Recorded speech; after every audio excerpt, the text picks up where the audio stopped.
listening to the Where's Waldo audiobook. I can't find him. Into the Abyss.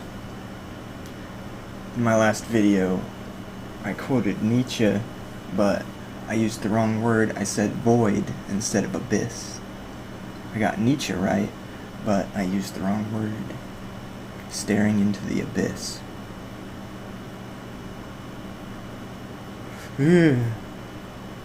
Scary. Audiobooks are cool. I've read a few books this year. I've read 3 or 4. I finished one, I started one and finished it, and I just finished another one. And I'm going to share with you some of the notes that I took from reading that book today. It's by the same author as the book that I've been reading in my live streams. I'm not going to tell you who that is right now, but maybe if you stay tuned, I'll hide it. But I'm going to cover a few points that I took notes on today. I've mentioned free will on this channel before, and I've shared my opinion on free will. And I found an interesting notion of free will in this book, so that's going to be the first thing that I'm going to share with you today.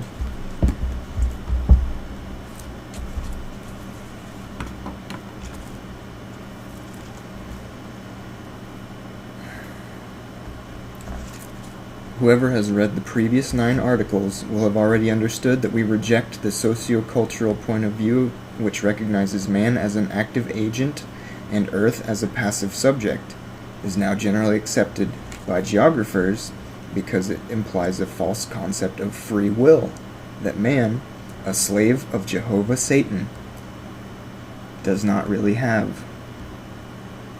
On the contrary, for us, and according to the Hyperborean wisdom, man is the subject of a drama, the process of the psychoid archetypes, that unfolds in the theater of a psycho-region on Earth, which behaves as an active agent that captures and integrates him into the superstructure of cultural facts.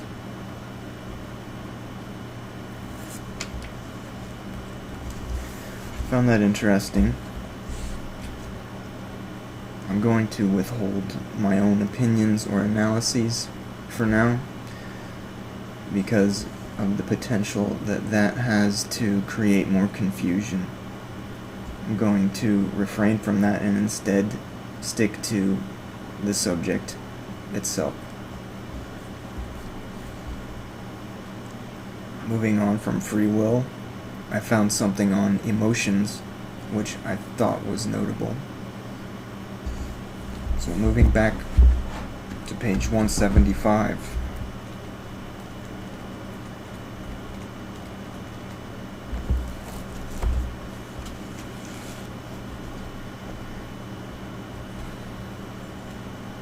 We must now clarify that anguish has its dark origin in fear, and both anguish and fear are feelings, i.e., vibrations of the emotional body of the Pasu.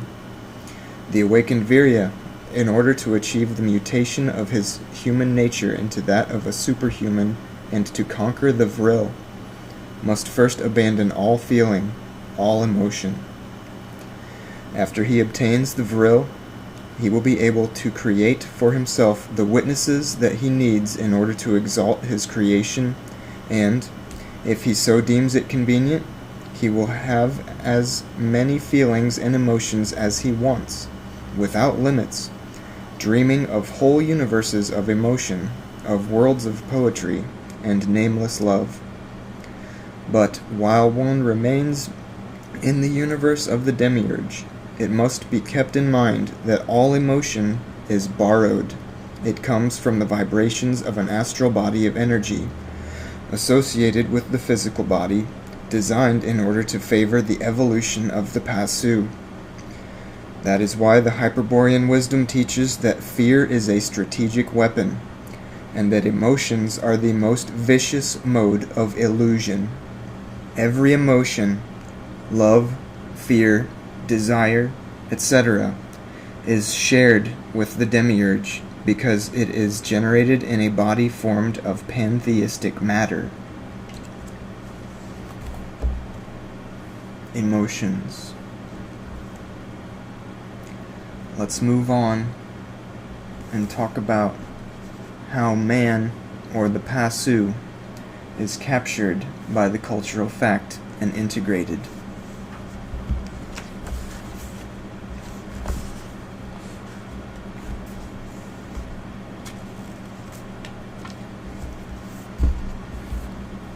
Naturally, in a cultural fact, one or several men participate unconsciously, who are ultimately the ones from whom the psychoid archetype feeds in order to develop. We have not wanted to touch on this aspect of the superstructure because it is studied in the psychosocial strategy within the theory of gregarious phenomena, 4th dissertation, and because the case of the observer captured by the superstructure is highly didactic for clarifying what we have been exposing about the fallacy of considering cultures as an object of knowledge. How is capture produced then? Because when the reason of the observer explores the superstructures, he discovers in it his own projections, i.e., he sees in the exterior world things of his interior unconscious world. But these projections do not occur accidentally, but are sought by the psychoid archetype by adequately disposing the superstructure to receive the convenient images. If the observer believes to see that the cultural fact develops according to his own interior processes, he will voluntarily integrate himself to the exterior process, or, what is the same thing, he will weaken his will of opposition. We will ask ourselves, how is it possible for the observer to see that which suits the evolution of the psychoid archetype and not something else? And we will try to explain it by means of a metaphorical figure. Let us imagine a mosaic in which the images of all the persons that we have known in our life are arranged, one next to another, in no order. It would undoubtedly be an enormous painting. Let us suppose about 1,000 square meters. Let us imagine again that such an enormous mosaic is standing vertically behind us, and that we cannot turn around to see it. We have only the resource of using a small mirror, which will reflect back to us a portion of the mosaic, because it is too big and we are too close to it.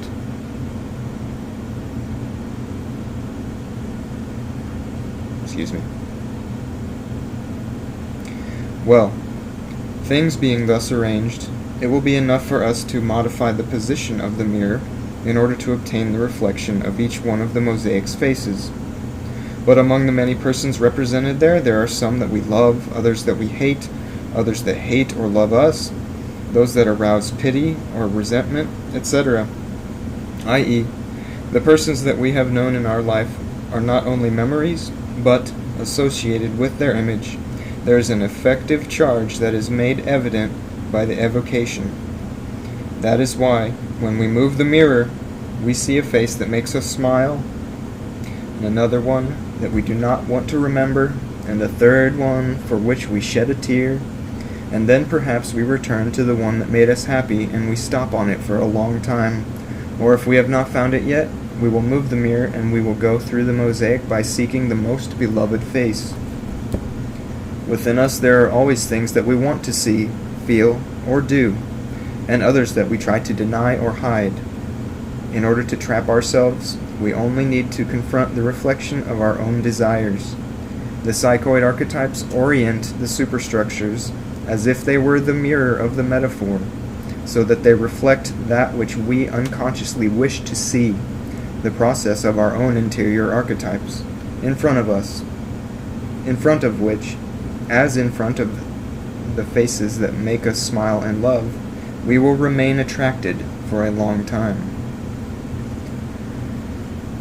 The metaphor has shown us in what way the capture begins, a reality oriented to reflect the interior expectations and effective projections of the observer. Subsequently, the attraction of the exterior illusions that we believe to discover realized in the cultural fact. This is, however we look at it, an authentic violation of the psychic intimacy of the observer and of its subsequent submission to the evolutive process of the superstructure, i.e., to the great deception, to Maya, the illusion. That is why we said pages ago that the greatest potency of the superstructure was capturing the cultural structure and integrating it into its process by exteriorizing it. Once man has been incorporated into the exterior process, the psychoid archetype will feed on his own energy and determine his behavior within the formal limits of the cultural fact. What possibilities does man have to avoid capture? Very few. In the state of the lost Virya, it is unlikely that he will succeed in escaping the archetypal processes of which the reality of the exterior world is made up. That is why the Siddhas tried to awaken the Min, the Gnostic consciousness, inducing the Song of Amor, and procure, by different strategic means, to destroy the superstructures that include the Hyperborean lineages in their evolutive processes. For the Hyperborean Gnostic, the process of the psychoid archetypes has a specific name, drama, and its final perfection, its entelechy, is perceived as a catastrophe. The lost Viryas who participate in a cultural fact do so as actors in a drama of which storyline is unknown and transcendent. Let us note one more definition. A dramatic storyline is the content of the psychoid archetypes, the concrete manifestation of which is the superstructure of cultural facts. A little bit longer on that one. I didn't see much that I could cut out of that for the point that needed to be made. That got pretty heavy, and it can inspire feelings of hopelessness. However, Felipe Mayano offers strategies in order to escape this or oppose it. Let's go back to page 344.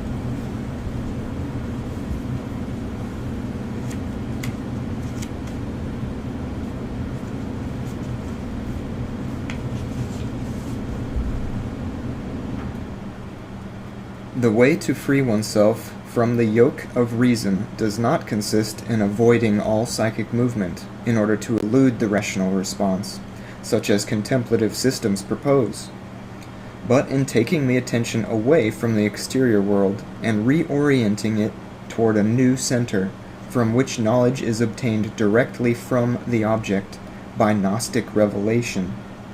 The Hyperborean wisdom affirms that questioning is the worst strategic error of the Virya, and recommends using in its place the Gnostic principle: to know is to remember. He who questions enables reason to confuse him with its deceitful answer. On the other hand, he who disposes the spirit to remember can come to know everything by immediate revelation given that the truth is already in himself. It's a little bit comforting to know that it is possible. Let's go back to page 177 and see what Nimrod has to say about taking action.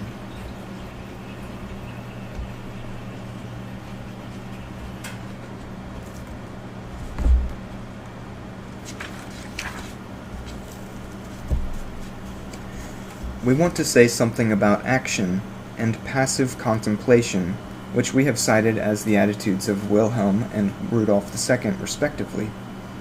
It should be kept in mind that the action mentioned here is a psychological attitude, different from the concrete or physical action that characterizes the path of action, or the Mahabharata, or the warrior's decision.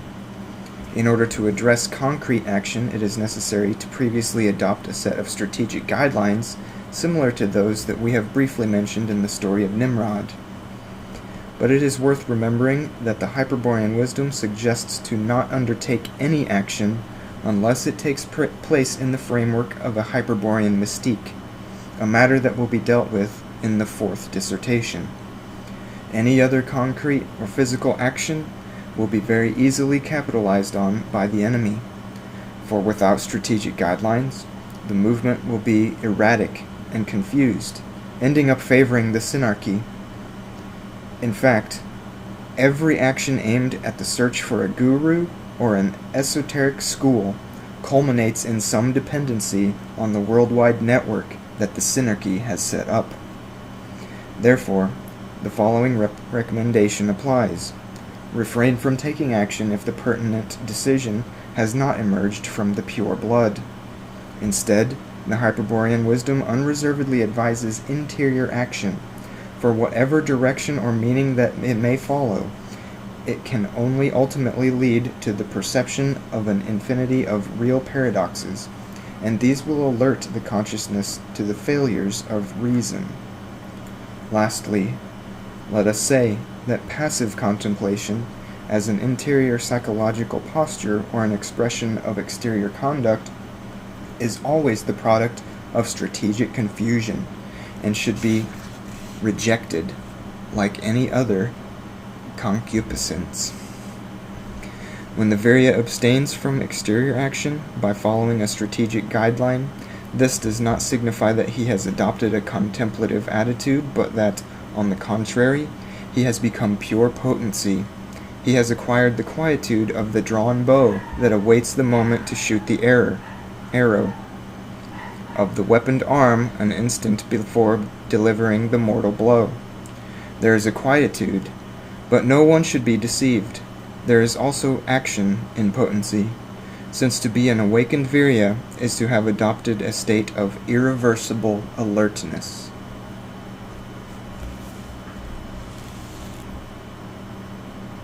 Stay alert.